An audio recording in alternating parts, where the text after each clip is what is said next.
Nice and fun class 9th and 10th YouTube channel. मेरा नाम है रुबैना तलवार और आज हम करेंगे हमारी बीहाइव बुक की सारी पोम्स को। तो उनके प्रीवियस ईयर क्वेश्चन आंसर्स को हम करने जा रहे हैं डिस्कस। तो एनसीईआरटी के अगर क्वेश्चन आंसर्स चाहिए तो कमेंट सेक्शन में बता दीजिए, वो भी वीडियो आपके लिए जल्दी ही अपलोड हो जाएगी। तो पहला क्वेश्चन हम करते हैं हमारी पोम जो है विंड, ठीक है। तो पहला क्वेश्चन यहाँ पर क्या बोला जा रहा है, why does the poet ask wind to blow softly. अब ultimately this question can be asked in the form of comprehension, ठीक है। They will be giving you one stanza and then you have to write these answer.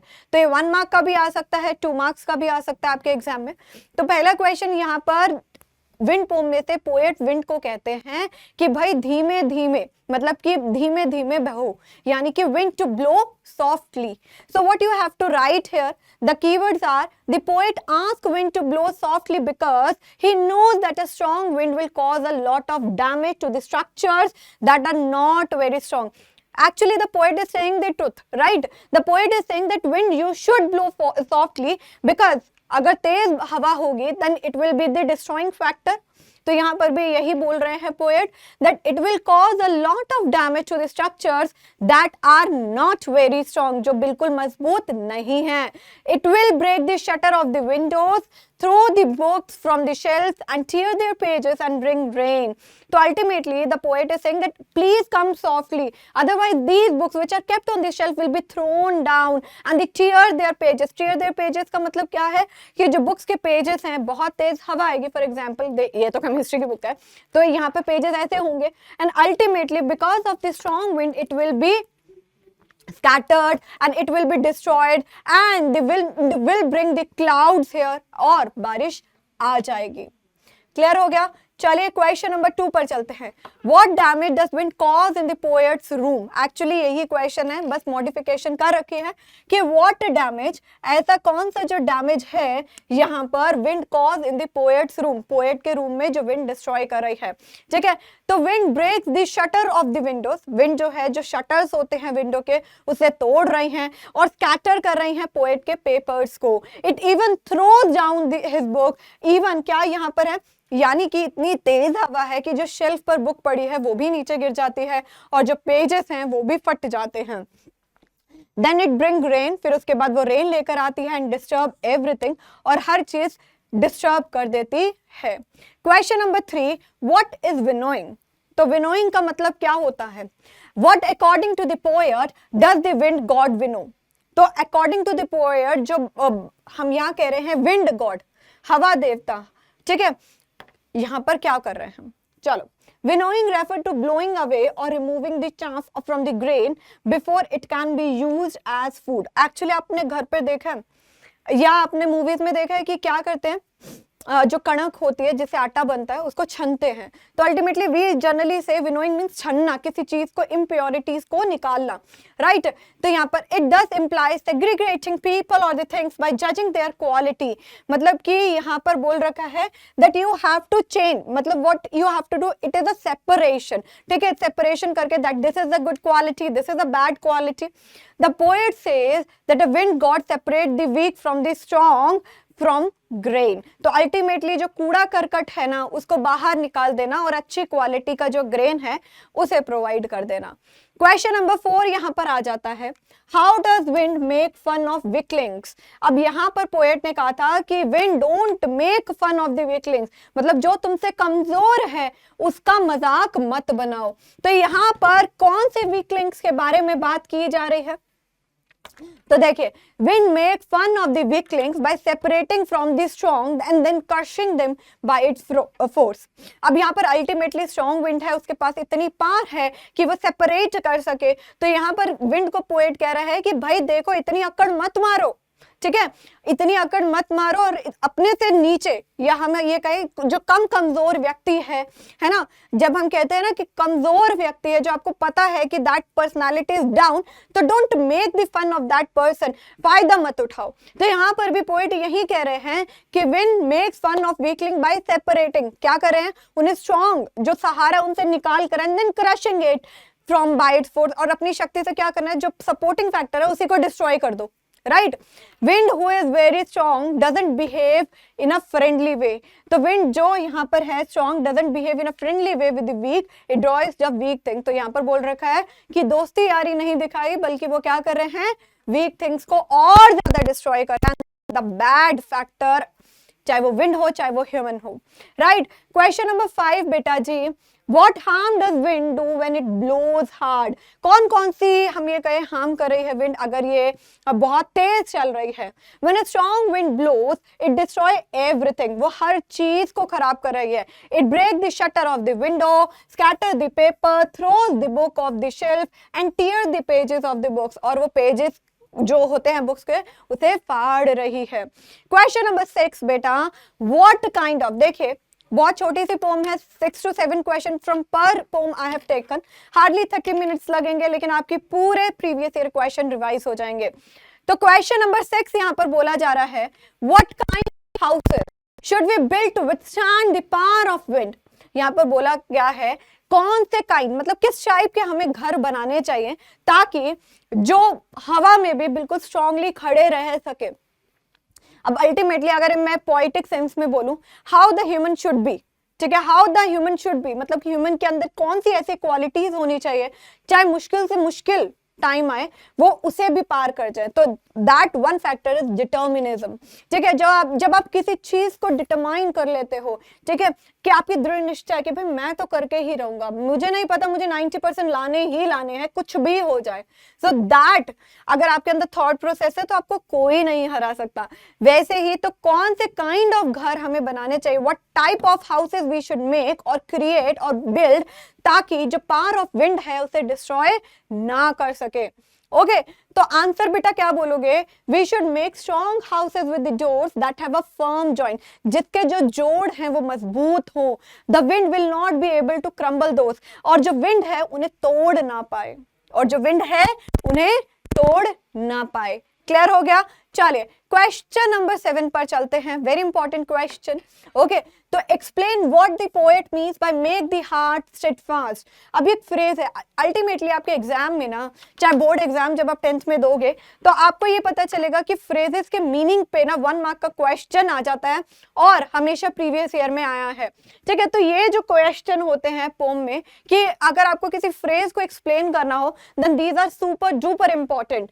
Fine, the poet advises, poet क्या advise कर रहा है, the poet advises that while facing difficulties and challenges in one life, one should have this strong determination and the courage. Ultimately what I said कि poet भी हमें यही advice कर रहा है कि अगर लाइफ में बहुत ज्यादा डिफिकल्टीज हैं, बहुत ज्यादा चैलेंजेस हैं, तो हमारे अंदर एक दृढ़ निश्चय होना चाहिए. We should have the strong determinism and the courage. Courage मतलब क्या होता है हिंदी में, साहस, मतलब कि self confidence you should have enough that you should stand in the troublesome situations. No one can destroy you because you have the self belief, right. तो wind cause weak structure to crumble and put out a weak fire and has no effect on the strong structure. तो यहाँ पर wind क्या कर रही है, wind क्या कर रही है, जो कमजोर है उसे और तोड़ रही है. ठीक है, जो कमजोर है उसे और तोड़ रही है. बट पोएट यहाँ पर क्या कह रहा है, देखो यहाँ पर क्या करे, wind puts up weak fire but no effect on the strong structure, it cause a strong fire to burn more intensely. अब यहाँ पर बोला जा रहा है अगर कमजोर हो आप, ठीक है, आपको लगता है कि भाई मैं तो कुछ जिंदगी में कर ही नहीं सकता, मेरे लायक तो कुछ बना ही नहीं है, तो क्या होगा, अगर प्रॉब्लम आएगी तो वो आपको सप्रेस कर देगी, मतलब आप दब जाओगे. वैसे ही यहाँ पर फायर के बारे में पोएट ने बोला है. पोएट कहता है कि अगर देखो कि जरा जरा सी अगर आग की चिंगारी है, जरा सी आग जल रही है, ठीक है, तो एकदम से विंड आएगी तो वो जरा सी आग को वो बुझा देगी. अगर आपने क्या करा, मैच स्टिक करी, ठीक है, यहाँ जरा सी आग जलाई, जरा सी आप फूंक भी मारते हो तो वो मैच स्टिक जो होती है वो बंद जाती है, मतलब कि खत्म हो जाती है. लेकिन अगर बहुत तेज आग जल रही है, कोई घर ही जल रहा है, तो क्या होता है, अगर हवा आएगी तो आग और बढ़ जाएगी. सो यहाँ पर पोएट बोलना चाह रहे हैं that you shouldn't be that weak personality that anyone can destroy you here. ठीक है, be that strong personality, be like that strong fire to burn more intensely. So similarly, a heart that can face all adversity, that you should have that firm heart, you should have that strong heart that you can face all the adversities that you have to face, right? तो यहाँ पर हमारी wind poem finish हो जाती है। अब हम चलते हैं second poem पे, that is rain on the roof, very important।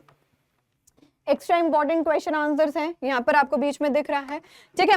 तो ये सारे प्रीवियस ईयर हैं जो हमारे लिए एक्स्ट्रा इंपॉर्टेंट क्वेश्चन आंसर्स हैं हमारे एग्जाम में करने के लिए। तो पहला आ जाता है rain on the roof. Poem की क्या सेटिंग है, what is the plot of the poem, right? The poet is lying comfortably सung in his bed with his head present against the pillow in a room in his cottage, listening to the patter of the soft rain it falls on the shingles of the roof। यहाँ पर क्या बोला जा रहा है कि actually जो poet हैं वो पोम को लिख रहे हैं, then what is the basic plot here.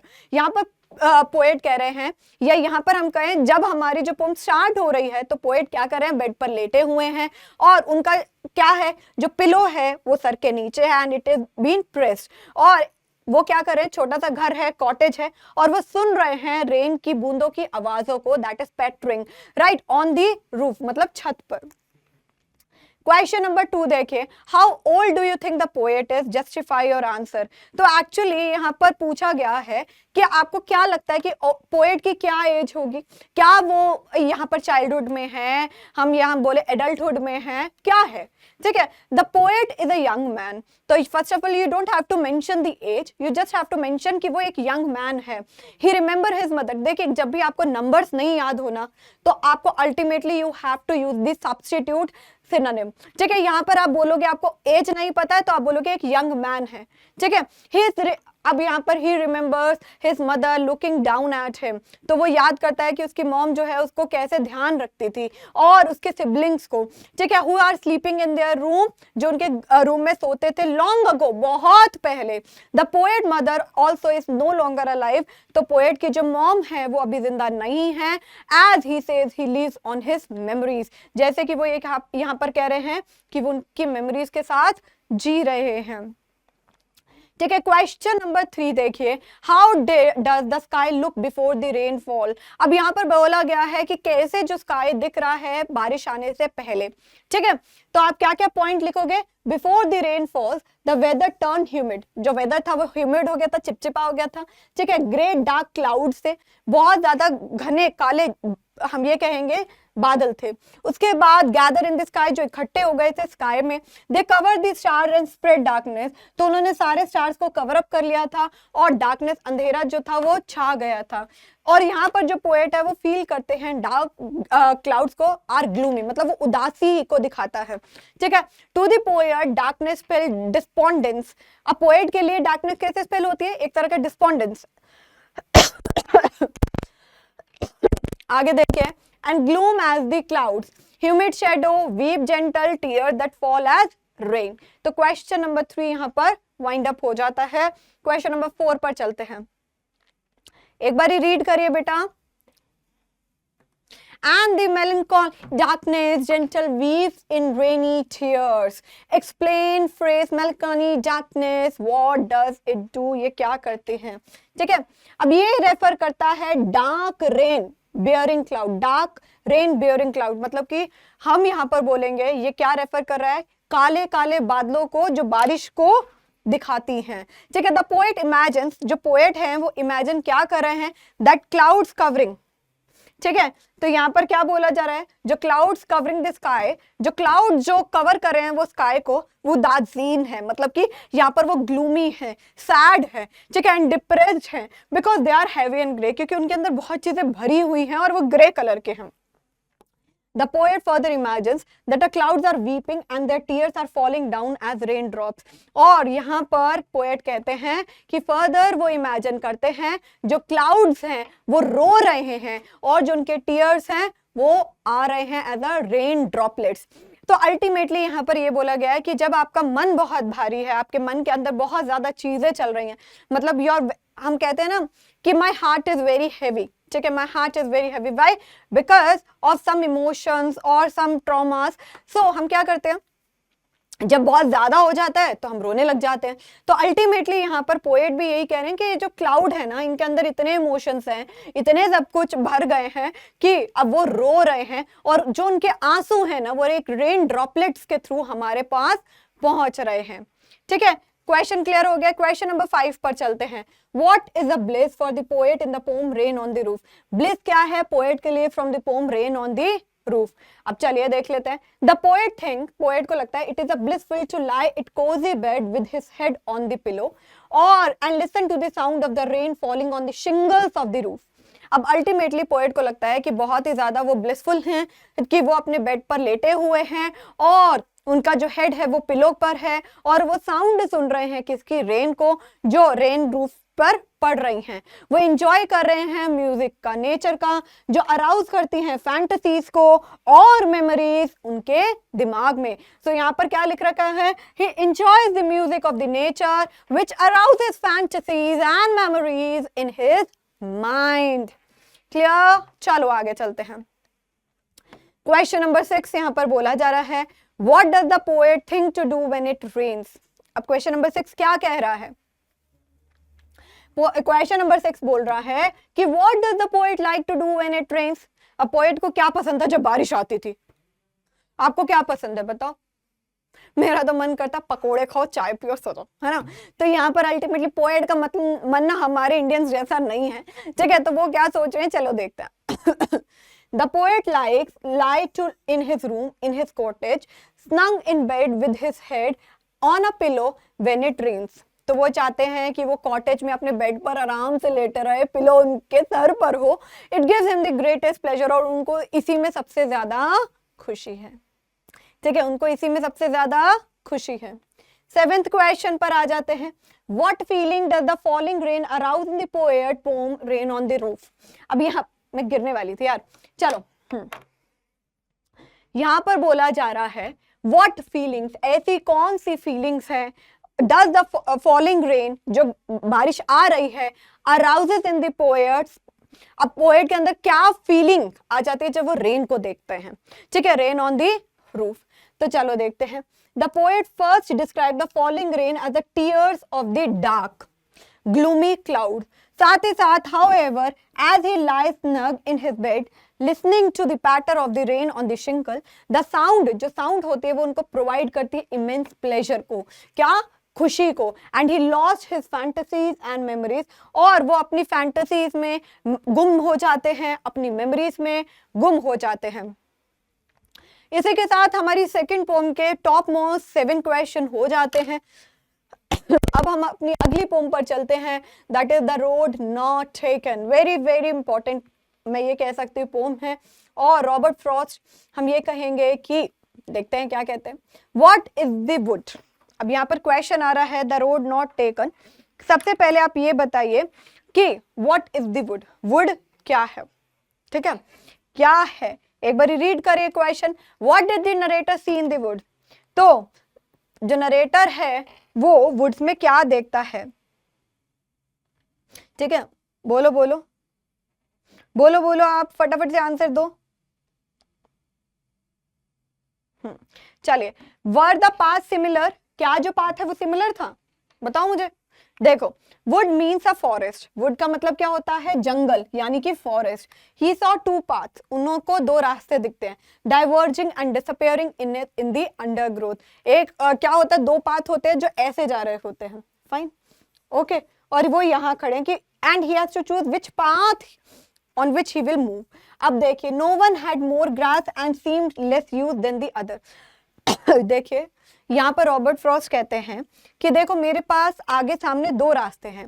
पहला जिसपे सारी दुनिया जा रही है और वो ज्यादा ग्रासी नहीं है, ठीक है। दूसरा वो रास्ता है जिसने किसी ने चुना नहीं, तो मैं कौन से रास्ते पे जाऊं? वो यहाँ पर ये चूज कर रहे हैं। तो ultimately he has 2 path, fine. आगे चल लेते हैं। Question number 2, what did the narrator hope that he would do one day?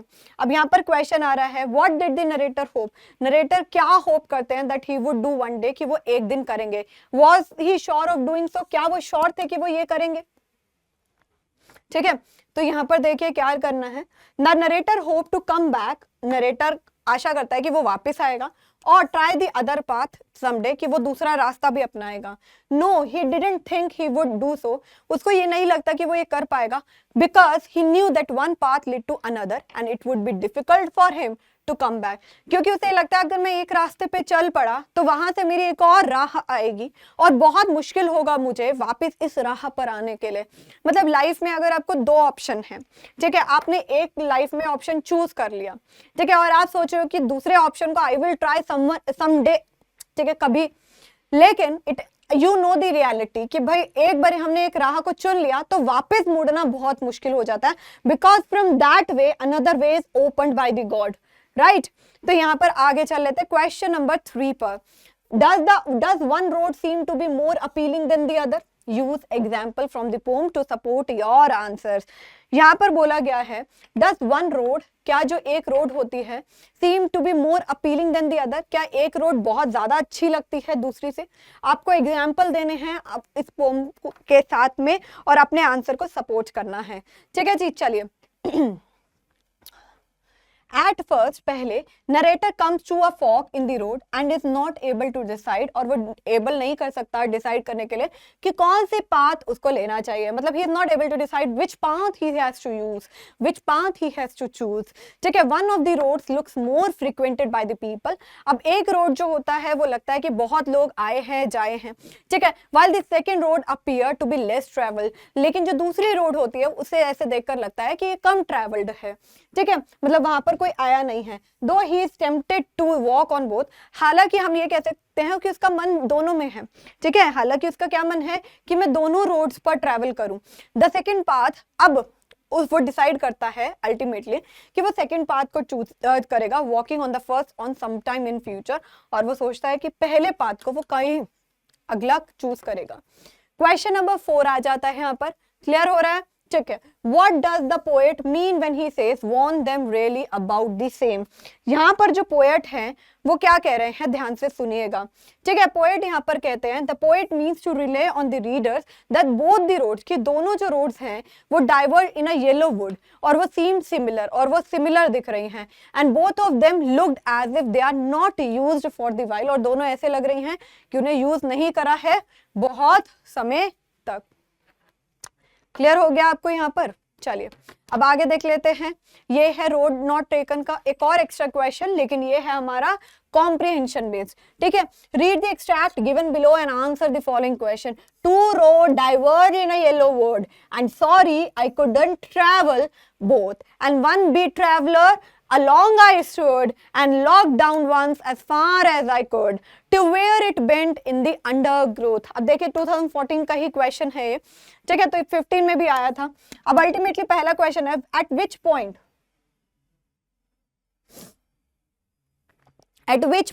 had the poet reached। अब कौन से पॉइंट पर पोएट आ गया है, ठीक है। The poet is standing at the point where two road diverge in a yellow wood. Second आ जाता है which why was the traveller feeling sorry, traveller ऐसा सॉरी क्यों फील कर रहा था, ठीक है। The poet is feeling sorry because he couldn't travel both the road. अगला आ जाता है opposite to the met at the point from the passage। अब you have to find the antonym here। देखिए अगर कभी वर्ड दे आ जाए कि सिमिलर वर्ड ढूंढो तो आपको सिनोनिम ढूंढना है, अगर ऑपोजिट आ गया तो आपको एंटोनिम ढूंढना है। तो कॉम्प्लिसिटी के लिए एग्जाम में ऑपोजिट की जगह एंटोनिम आ सकता है, ठीक है। तो diverge is the correct answer. अब अगला क्वेश्चन देख लेते हैं। यहाँ पर आपका क्या है, and both the morning equally lay he leaves no step hard trodden back. Oh, I kept the first for the another day, yet no how leads to the way. So I doubted if it should I ever come back। अब ultimately इस पर पहला question आता है, which road does the poet choose? Poet कौन सी road choose करता है बताइए। अब देखो जो पोएट होता है वो सेकंड रोड को चूज करता है। क्वेश्चन नंबर 2 आ जाता है, why was the poet doubtful about the first road? पहली रोड के लिए वो डाउटफुल क्यों था? The poet choose the second road over the first. उन्हें ऐसा लग रहा था that he would come to the another day, और yet he was very doubtful that he would ever be able to come back to it some day, ठीक है। Third आ जाता है, find the word from the extract means crushed. Crush का मतलब क्या होगा? यहाँ पर सिनोनिम पूछा गया है, आप बोलोगे ट्रूडन। क्या बोलोगे? ट्रूडन। थर्ड क्वेश्चन यहाँ पर आ जाता है क्या, then I took the other just as fair and having perhaps the better claim because it was grassy and wanted wear though as for the passing there had one them really about the same. अब इस पर बेटा 3 question बनते हैं stanza wise, ठीक है। Why did the poet take the other road, यहाँ पर क्वेश्चन पूछा गया पोएट ने अदर रोड क्यों ली थी, ठीक है। तो पोएट ने अदर रोड ली थी क्योंकि उसे ये लगा था that it was more challenging to travel. अब उन्हें ऐसा लग रहा था कि ये ज्यादा चैलेंजिंग होगा अगर वो दूसरी रोड पर करेंगे जहां पर ये कहें कि कुछ ही लोग गए हैं, तो more challenging to travel on it as a few had used, ठीक है। ट्रूडन ऑन इट यहाँ पर लिखा हुआ है। Okay, question number 2, why did the poet discover while travelling what poet discovered while traveling on the other road, क्या discover किया था? The poet discovered while traveling on the other road that the second was almost equally used as the first one. Third, what do the given lines suggest about the speaker? तो हम क्या बोलेंगे?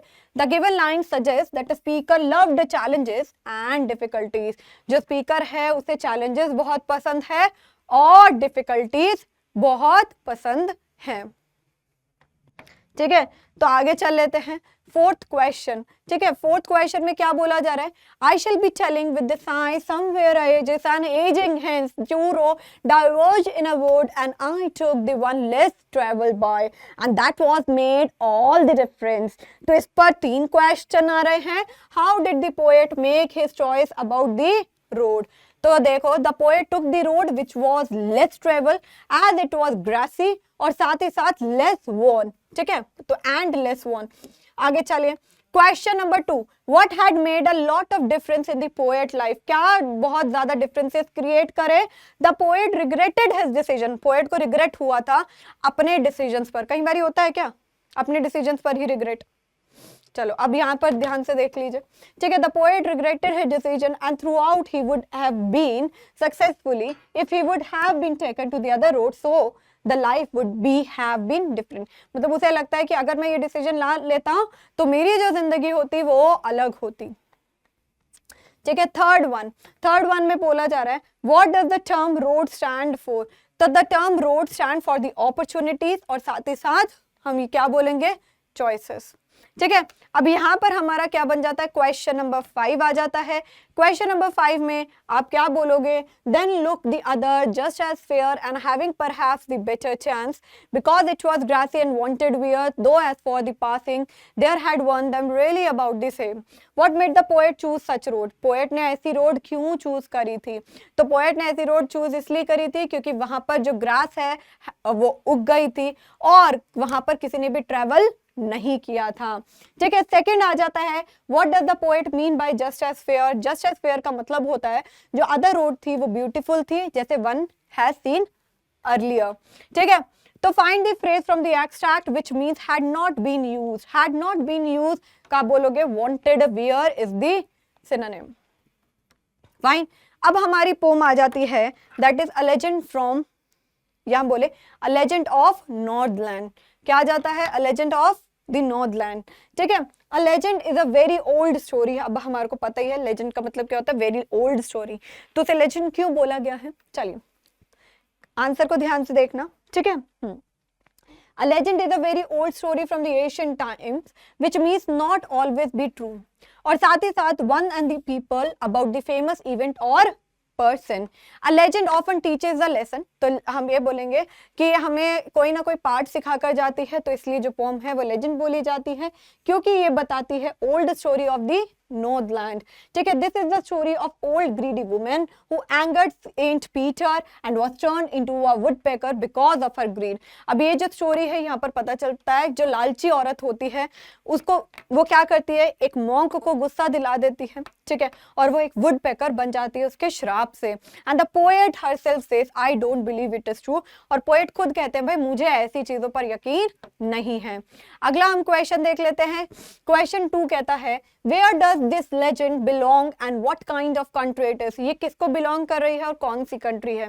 तो legend belong to the Northland, an area that could refer to any of the extremely cold countries in the earth, North Polar region. जैसे कि हमने बोला Greenland, northern Russia, ठीक है, साइबेरिया, तो डेनमार्क, नॉर्वे, स्वीडन, आइलैंड, ठीक है, and Finland. तो ये क्या है, एक कोल्ड प्लेस है where days are short and the nights are long, जहां पर डेज जो होते हैं वो शॉर्ट होते हैं और जो रातें होती हैं वो लंबी होती हैं. Question number 3, why does the poet say that the hours of the days are few, उन्होंने ऐसा क्यों कहा था, जो दिन के घंटे हैं वो कम हैं. In the poem the poet say the legend is told northland, और द नॉर्थलैंड में हम ये कहेंगे स्नो कवर्ड एरिया होता है, रीजन होता है, और वो नियर नॉर्थ पोल होता है. यहाँ पर जो डेज होते हैं वो शॉर्टर होते हैं और जो नाइट्स होती है वो लॉन्गर होती हैं. As a result there are very few hours in a day, तो हम ये कह सकते हैं दिन में बहुत कम घंटे होते हैं. क्वेश्चन नंबर 4 यहाँ पर आता है, why are the people unable to sleep through the night, जो लोग हैं वो क्यों नहीं सोते हैं रात भर. ठीक है, the people are unable to sleep through the night, क्योंकि जो नाइट्स होती हैं वो बहुत लंबी होती हैं और बहुत ज्यादा ठंडी होती हैं, तो नींद नहीं आती है. ठीक है, अब 5th, and the children look like bear cubs, What have the children been compared to? तो चिल्ड्रंस को किसके साथ कंपेयर किया गया है और क्यों. तो नॉर्थलैंड एक कोल्ड प्लेस है, तो children have to wear funny furry dresses ताकि वो प्रोटेक्ट कर सके अपने आप को सर्दी से. ठीक है, और these dresses make them look like bear कब्स.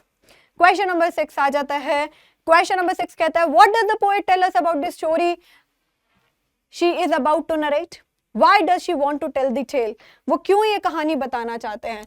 तो poet says that she is going to tell a strange tale told by the people of the Northland. तो वो एडमिट करती है थ्रू दी स्टोरी कि ये जो मैं बताने जा रही हूँ सच नहीं भी हो सकती, लेकिन वो चाहती है इस स्टोरी को बताना क्योंकि इसमें एक लेसन कंटेन है, दैट इज जेनरॉसिटी. और साथ ही साथ हम ये कहेंगे कि यहाँ पर ये बताता है कि फिलैंथ्रोपी, मतलब यहाँ पर ये बोल रखा है कि उदारता का क्या मतलब होता है. She want the reader to learn the lesson from the poem, तो वो ये चाहती है कि जो रीडर्स हैं वो एक लेसन पाठ याद रखें. ठीक है, question number 7, a legend of the northland का, who came to the woman house and what did he ask for. Very important question for the examination. ठीक है, तो यहाँ पर हम बोलेंगे saint Peter while preaching around the world reached the woman door. He had been traveling the whole day and was tired and hungry. तो while Saint Peter saw the woman makes cake, और उसने उसे बोला कि एक cake उन्हें भी दे दे अपने केक स्टोर से. अब हमारी पोम आ जाती है on killing a tree. On killing a tree में पहले क्वेश्चन आता है, how does a tree become strong. Tree कैसे स्ट्रॉन्ग बन गया. तो आप बोलोगे a tree feeds on the earth crust, और कैसे, bye consuming the nutrient from the earth. ठीक है, और ट्री जो होता है वो एब्जॉर्ब क्या क्या करता है, सनलाइट, एयर, वाटर. तो दिस मेक्स इट स्ट्रॉन्ग, तो इसकी वजह से वो स्ट्रॉन्ग बन जाता है. क्वेश्चन नंबर 2 आ रहा है यहाँ पर. क्वेश्चन नंबर कह रहा है 2, so the hack and chop but it alone won't do it. What won't do it? What, why won't it do it? और ये क्यों नहीं करेगा.